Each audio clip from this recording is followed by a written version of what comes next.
The future of working in a post-COVID world. How does remote working affect culture?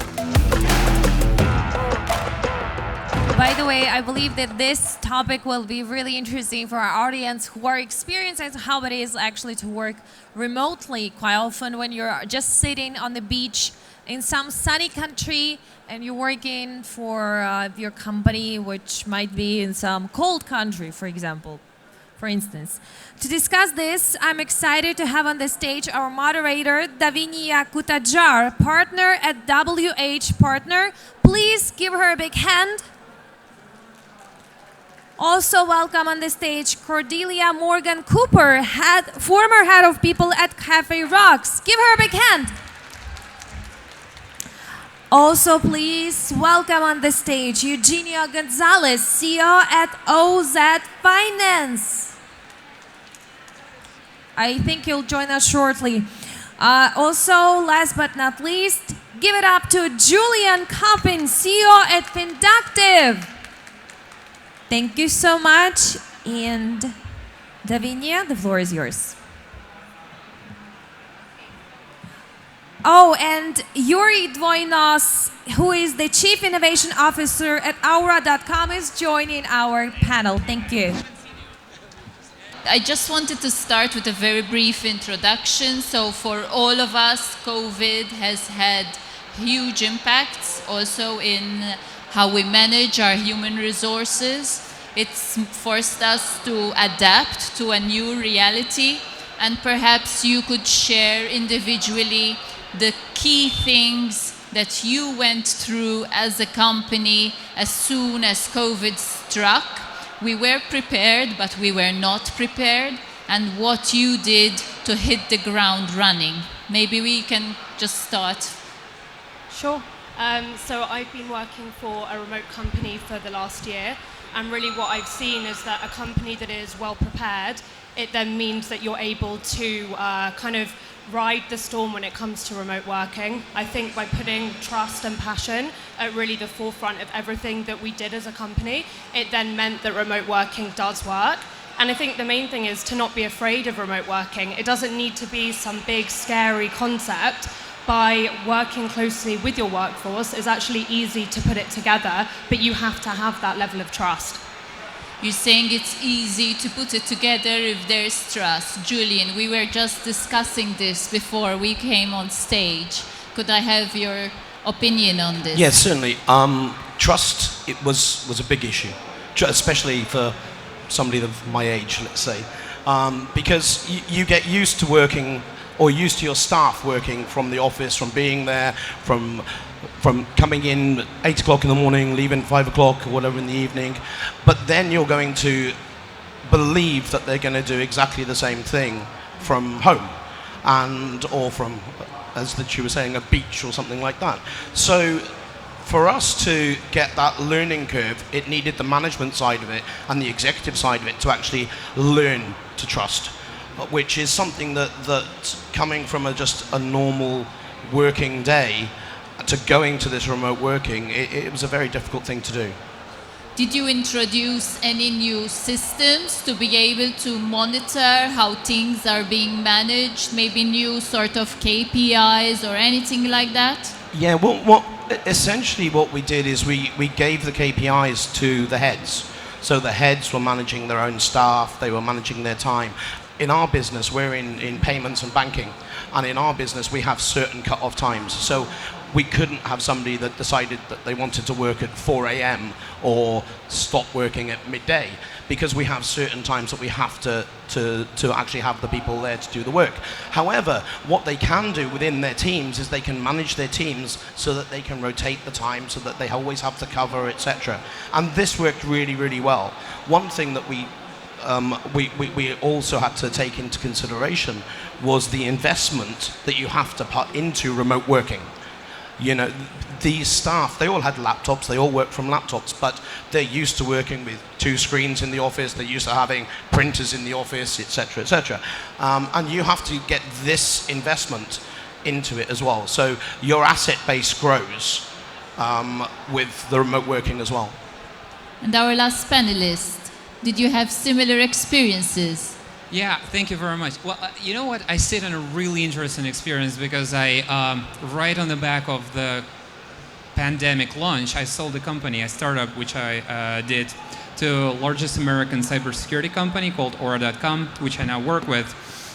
And even though I've been living in Dubai for 6 years, traveling in between Kiev and Dubai, building my company, I've seen it all. So we literally tried every single thing under the sun in terms of the remote work. I've seen an acquisition, a post-merger integration.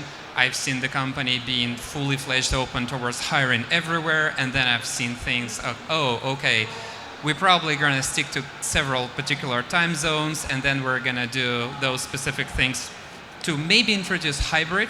And even if we don't want to do hybrid, maybe we can meet offline at least once in some sort of cadence. So yeah, gosh, I've seen so many techniques kind of working out and not working out. So my biggest outcome right now is that the world of work and the culture has changed. It's never going to be the same. And we're still learning. We're still pretty much in this learning curve to understand how to be really productive with this. I was just going to say, I think that's a really interesting point. The world really has changed from 12 or 24 months ago. And I think for companies that aren't willing to accept the change, they're going to end up losing their staff. You know, I think the days are gone where people were expected that their home life would have to fit around work. Now it's almost the other way. People and employees expect that they can go to a doctor's appointment, that they can maybe work out during lunchtime if they want, they can finish a little bit earlier. And I think that in the return, you then get a more empowered workforce where you can also drive high performance too. And that's a super exciting space to be. During COVID, it was our largest time of actually employing people. You know, we went from 10 staff to 25 staff during COVID. And the key thing that was being said was, are we doing remote working? Do you have a hybrid model? You know, how is this going to work? Can we work from home 3 days a week? And this is something that's the norm. It really is becoming the norm now. COVID brought all this to become a normality that you have to embrace and have to move forward with. Right, and our company has grown tremendously too. We were able to secure 2 growth rounds, over $500 million. The company is now more than 1,000 employees in total in India, US, and Europe aggregated. And this has all happened throughout COVID. So somehow my learning is that it wasn't easy. It was very different from how you would do this before, but we figured a way to grow, and that I think is the key point here. So maybe you make more mistakes along your way, and maybe you don't know how exactly to be very efficient, but you still have to make progress, right? You still have to move forward, so that's inevitable. So one thing I don't think that's going to happen, that people are going to stop building companies or growing them, is just how to be more efficient, just like you said. So the common denominator seems to be growth, notwithstanding COVID. And this panel is about culture. Now, I understand culture in a company or a business as how we do things here or how we behave here. Do you think that having a mostly remote workforce dilutes your culture, or that you need to reinforce what the culture is because otherwise everyone's doing their culture? Do you feel this at all? I think that you have to reinforce your culture regardless, right? So if you don't do that, you don't have the right culture. So it's equally important to do that when you have a remote structure. Now, is that more difficult to build the right culture under remote? Yes, it absolutely is. But you still have all your controls element on your culture by providing feedback, having one-on-one sessions, and you still nurture your culture through your team leads and leadership team. So I think if you are careful enough about handpicking your leadership, then it pretty much your workforce in order to establish the right culture. But it is actually, we found that it is more tricky and it's easier to make some cultural mistakes. It's easier not to spot some things that you could probably have seen way earlier in the offline world. But apart from that, you know, that's pretty much doable. And yep. Julian and I were just discussing some things that were introduced at his firm to keep the culture strong. Could you care to share with us, please?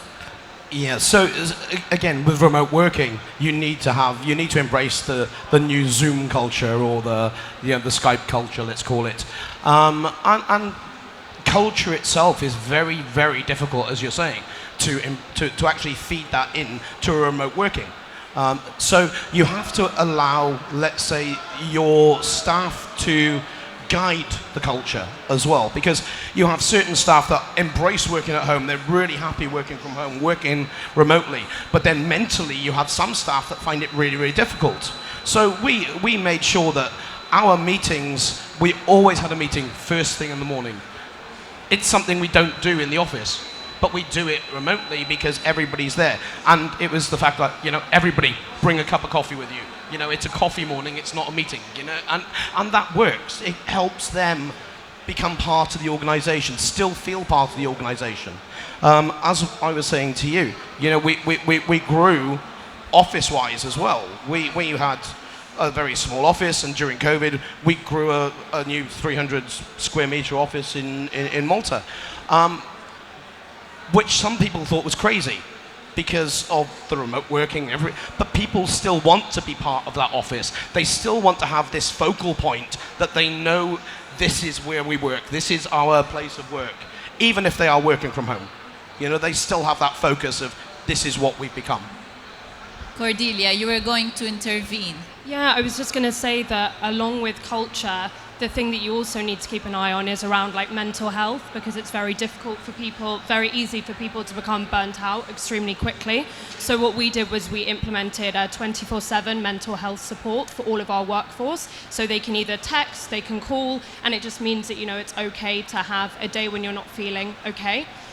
When it comes to cultural initiatives, we also see the value in getting people together. So organising quarterly meetups, annual reunions, and then as we mentioned, if you can't physically go into an office, maybe quarterly team building, things like that, to get everyone together and meeting and spending time together, because that is of course important when you're collaborating across teams as well. It's not just the people that you're in your immediate team with, it's how can you support other people in other teams.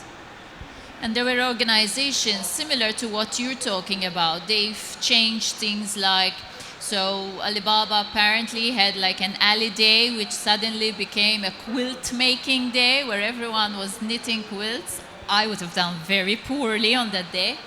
IBM introduced work from home pledge, which is again very similar to what you've done, which basically sent out the message to employees that it's okay to have a bad day.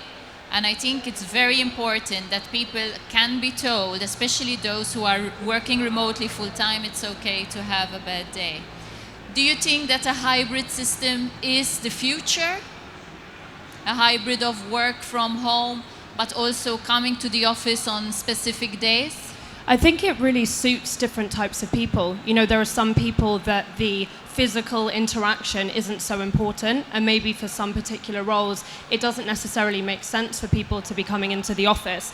But I think to have the opportunity to work from an office when you want to, because those moments of hanging out at the coffee station, going and grabbing lunch together, it's very difficult to replicate that artificially. You can of course have a virtual coffee, but sometimes it's not quite the same. So I think if you are going to be fully remote, you have to then have those different cultural initiatives so people can just hang out, get to know each other, and it's not just work focused. Hybrid systems have really helped hiring people abroad, though. I think it's probably the biggest advantage. So suddenly your workforce, your pool has exponentially exploded. I come from Malta, which is a very small country, so for us it was an immediate opportunity. Have you experienced this maybe in your companies? Yeah, absolutely. Look, the war on talent is a real thing. Trying to get the best people for the best roles is extremely difficult. I also come from Malta. It's an incredibly competitive market. The world just got a lot bigger if you can recruit people from wherever. I would say that hybrid is probably the future, at least in the near term, but hybrid can give you the best of both worlds. You can hire everywhere and you can maintain the right balance, but it also has a lot of downsides. Like the mental issue that you've brought up is actually very true, even for a hybrid mode. And when you are back in the office and then you're a part of the Zoom meeting sitting in the office, it's a little bit awkward because when you mentally are trying to get back to the office, you're like, okay, we're going to go back to offline. But in reality, you commute to the office in order to sit on another Zoom call, which is a hybrid call. So it's kind of worst of both worlds. So it definitely has some downside, but I think hybrid, like practically, is probably the only way forward the way I see this right now. And when we talk about remote working, I think a key word is inclusiveness. So I think it can be easy to forget or marginalize some people. I remember when we went into lockdown in Malta, it was a very short time, but most parents were going bananas because they had kids on Teams, on systems they didn't know how to use, and at the same time we were trying to keep up with work. And we didn't have the systems in place to ensure mental health, and our HRs were scrambling to look after the workforce. And I was wondering if you felt that inclusiveness could suffer with remote working, or whether having the right systems in place, the right touch points, could ensure that level of healthy inclusiveness in a company. I think when things are set up, and once the systems have been set up, I think we all learned a lot in COVID when it comes to how to be able to include people within the business. But I think what we've seen and what I see in other businesses is that it now gives people, single mothers for example, the opportunity to be able to do a full working day. They don't need to take holiday, they don't need to take vacation time. They can drop their children at school in the morning, they can then pick them up in the afternoon and work afterwards. Also, some people aren't that great at working first thing in the morning, or they prefer to work in the evening. And I think to be able to be hybrid or remote, you give people the opportunity to do their best work more often, and that's a really great place to be able to be.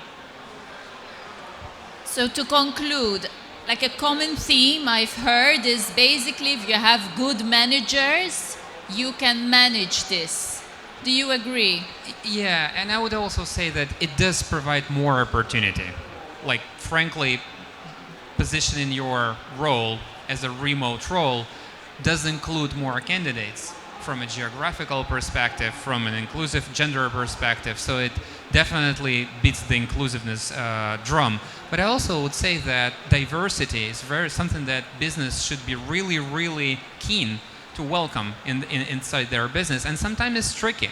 You know, when you have an office on Wall Street or just, your fancy office, it's trickier to provide that diversity, which right now is kind of easier. I can see in our company there the gender equality rate is going up, and the inclusiveness is, I would say that it's easier to maintain a healthy inclusiveness and diversity. I find you're correct. The inclusiveness is there.